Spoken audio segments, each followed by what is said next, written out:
여러분 안녕하십니까? 5월 11일 사사건건입니다. 김민하 평론가와 주요 뉴스 정리해드리겠습니다. 자, 안녕하세요. 안녕하세요.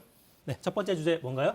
제일 문제가 물가이다. 제일 문제가 물가. 그렇습니다. 윤석열 대통령이 오늘 이제 첫 이 수석비서관 회의를 주재를 했는데요. 이 자리에서 경제가 굉장히 어렵다라면서 물가 대책을 주문을 했다라는 소식입니다. 네, 자 저희 그래픽 준비되어 있는 것도 있죠? 그래픽을 좀 보면서 이야기를 하죠. 제일 문제가 물가라고 이야기를 했고 물가 상승 원인과 억제 대책 고민해야 한다 이렇게 주문했군요. 그렇습니다. 윤석열 대통령은 이 물가 상승 원인과 원인에 따른 억제 대책 고민을 계속 해야 된다라고 강조를 하면서 지금 이제 국제적인 어떤 경제 상황 이런 것들을 설명을 했는데요. 지금 아무래도 국제 원자재 가격이 요동치고 있는 상황에서 우크라이나 상황이 겹쳐지고 있어서 네. 예를 들면 밀가격 폭등 이런 것들이 이제 우리가 쉽게 구할 수 있는 식품 가격이나 이런 것들에도 영향을 주고 있기 때문에 이런 데 있어서의 대책이 필요하다라는 거고 또 이제 우크라이나 상황이 겹쳐가지고 에너지 가격 문제가 또 있지 않습니까? 이건 역시도 일종의 산업 경쟁력에 영향을 미치는 부분이 있고 또 스태그플레이션 우려도 있기 때문에 이런 점에 대해서 전반적으로 관심을 가져야 되고 관련 지표들을 주시하면서 대책을 마련할 필요가 있다라고 강조를 한 겁니다. 네, 자 이 손실보상 위한 추경 빨리 통과시켜야 된다 이런 주문도 했죠. 그렇습니다. 윤석열 대통령이 대선 때 약속을 한 바가 있죠. 소상공인 자영업자 손실보상을 위한 추경 이것을 이제 마련을 하기로 했는데 좀 조속히 통과를 시켜야 된다. 그렇기 때문에 빨리 이제 좀 준비를 하자라는 이제 설명을 했는데요. 다만 이제 이런 점에서 강조를 했습니다. 이 소상공인 자영업자들에 대해서 빨리 지원을 해주지 않으면 이분들이 복지수급의 대상자가 될 수가 있는데 그러면 또 국가 재정이 들어간다. 그러니까 차라리 빨리 지금 재정을 앞당겨서 지출을 하고 그것에 대해서 좀 이렇게 미리 집행을 할 수 있는 길을 찾아야 된다라고 강조를 했는데 그러니까 아무래도 이제 이 추경을 편성해서 집행하게 되면 재정 건전성이 악화될 수 있다라는 지적이 나올 것에 대해서 좀 나름대로의 논리로 지금은 그럼에도 불구하고 재정 집행이 필요하다는 점을 강조를 했다라고 볼 수가 있겠습니다. 늦어지면 집행해야 될 재정이 더 커질 수 있으니 좀 서두르자 뭐 이런 내용이군요. 그렇습니다. 자 다음 주제도 관련 내용이죠. 최소 600만 원 지원입니다. 네, 자 오늘 당정 협의가 있었고 그렇습니다. 당정협의에서 방금 말씀드린 추경 편성에 대해서 세부 사항이 논의가 됐는데 이전의 논의와는 좀 달라진 점도 있고 해서 이 점을 네. 좀 설명드리겠습니다. 네, 몇 명에게 어느 정도 보상이 되게 됩니까? 오늘 당정협의를 마치고 나서 권성동 원내대표가 설명을 했는데요. 이 최소 600만 원을 지급을 하는 거고 업종별로 600만 원에서 플러스 알파도 있는 경우가 있다라고 설명을 했습니다. 그리고 지원 대상은 370만 명 규모일 것으로 예상을 한다라고 설명을 했는데요. 이게 지난달 28일에는 이 인수위가 최대 600만 원을 지급을 하는데 이것도 피해 정도에 따라서 차등 지급을 하겠다라는 이제 입장을 밝혀서 이게 좀 논란이 되지 않았습니까? 그때는 최대 600만 원이었어요. 그렇습니다. 그것도 이제 피해 정도에 따라 차등 지급하는 거였는데 네. 지금 당정협의를 거치고 나서는 최소 600만 원을 이제 거기에 경우에 따라서 플러스 알파가 있는 방식으로 지원한다라고 한 것이기 때문에 상당히 이제 재정을 집행하는 어떤 범위나 이런 것들은 커진 거죠.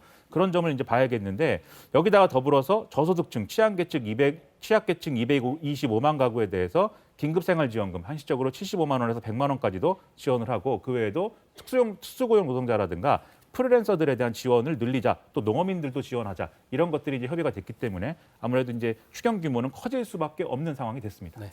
2차 추경안 예산 규모가 좀 나왔습니까? 지금 한 33조 원 플러스 알파 규모이다라고 33조 대체적으로 플러스 알파. 그렇습니다. 대체적으로 이렇게 얘기가 나오는데 그럼 1차 추경하고 합치면 이제 한 50조 원이 넘는다 네. 이런 얘기인 것이죠. 그럼 여기서 관심사가 이제 재원 조달 방안은 어떻게 되는 거냐라는 건데 일단 여당 이 국민의힘은 지금 국채를 발행하는 방안은 일단은 상정하지 않고 있다라고 설명을 하고 있습니다. 그래서 이 지출 구조 조정을 통해서 재원을 최대한 확보한다라는 것인데 뭐 구체적인 내용은 또 추경안이 실제로 나와봐야지 확인을 할 수가 있을 것 같습니다. 네.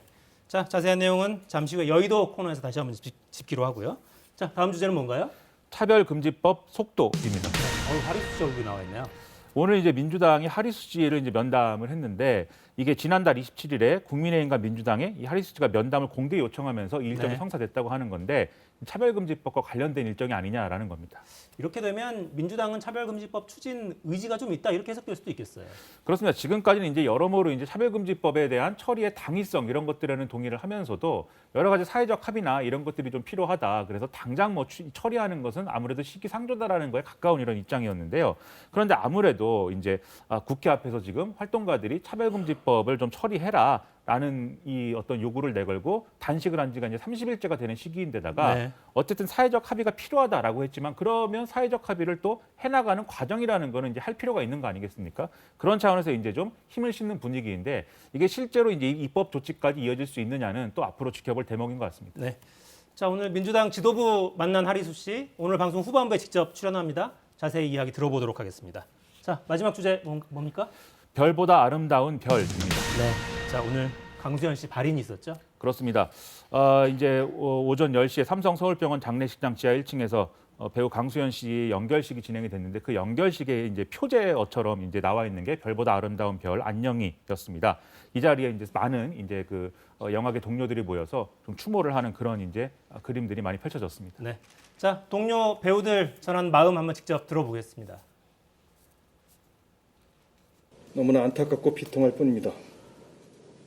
그러나 선배님은 영원히 사라지지 않는 별이 돼서 우리에게 빛을 주시고 영원히 함께할 것입니다. 언니 잘 가요. 언니 가오도 언니 목소리도 잊지 않을게요. 이 다음에 우리 만나면 같이 영화해요, 언니. 네, 강수현 씨가 생전에 우리가 돈이 없지 가오가 없냐 이런 이야기 했었는데 그거를 좀 되새기는 그런 발언이었어요. 자, 장지는 어디로 결정이 되어 있습니까? 이제 서울 서초구에는 서울 추모공원에서 화장을 한 이후에 장지 경기도 용인공원으로 이제 이동을 했는데요. 네. 여러모로 이제 아쉬운 분들이 많을 텐데 강수현 씨는 넷플릭스 영화 정의로 9년 만에 관객을 만날 예정이었거든요. 이 영상물을 통해서 좀 우리가 모습을 또 확인할 수 있을 텐데 저도 좀 지켜보려고 합니다. 네. 자, 유작이 됐군요. 넷플릭스 영화 정의. 자, 김지하 시인도 오늘 발의를 했네요. 그렇습니다. 이 타는 목마름으로라는 시로 많이 이제 알려져 있는 김지하 시인 1970년대 국가 권력을 풍자한 시 오저구를 시작으로 해서 여러모로 이제 투옥이 된다든지 고초를 겪고 후유증으로 많은 고생을 했는데 최근에 이제 수년간 지병으로 투병을 하다가 얼마 전에 이제 세상을 떠났죠. 네. 그래서 이제 1990년대 이후에는 특히 지금 그동안 이제 했던 활동에 더해서 어떤 종교적인 어떤 의미의 어떤 운동으로서 생명사상, 생명운동을 또 펼치기도 했는데요. 마찬가지로 오전 10시에 원주 추모공원에서 화장 절차 진행됐고 낮에 부인인 고 김영주 씨가 묻힌 원주시 외지리 선영에 좀 안장이 됐다라는 겁니다. 네. 자, 추모 행사도 또 준비가 되고 있죠? 그렇습니다. 고인과 문화 활동을 같이 해온 예술인 등등이 같이 이제 추모 행사를 하자라고 의견을 모아서 토지문화재단 명의로 다음 달 25일 서울에서 생명평화천지굿 이런 이름으로 추모 문화제가 개최된다라고 합니다. 생명평화천지굿. 네. 자, 여기까지 듣겠습니다. 김민하 평론가였습니다. 고맙습니다. 고맙습니다.